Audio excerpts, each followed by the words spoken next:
আপনারা দেখছেন নিউজ 7 দিন বাংলা, আর আমি সঙ্গে অনুপ্রক্ষিত।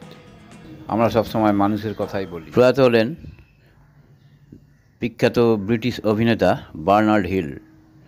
মৃত্যুকালে বয়স হয়েছিল ৭৯ বছর। Titanic, the Lord of Ring ট্রিলজির মতো একাধিক ক্লাসিক ছবিতে তার অভিনয় প্রশংসিত। অভিনেতা ও গায়ক বারবারা ডিকসন এই খবর নিশ্চিত করেছেন সোশ্যাল মিডিয়ায়। প্রচণ্ড দুঃখের সঙ্গে বার্নার্ড হিলের মৃত্যুর সংবাদ জানালেন তিনি বললেন, আমরা John Paul, George Ringo and Bert Willie Russell marvellous শোতে একসঙ্গে কাজ করেছিলাম। অসম্ভব ভালো একজন অভিনেতা ছিলেন বার্নার্ড হিল। সিনেমার পর্দা থেকে থিয়েটারের মঞ্চে তার অভিনয়ে মুগ্ধ ছিল দর্শক। বিবিসির অন্যতম জনপ্রিয় drama Boys from the Black স্টাফে তার ইওসের চরিত্রটি জনপ্রিয়তা পায়।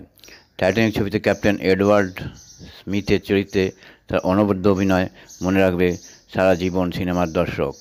প্রতিবেদন নিউজ 7 দিন বাংলা।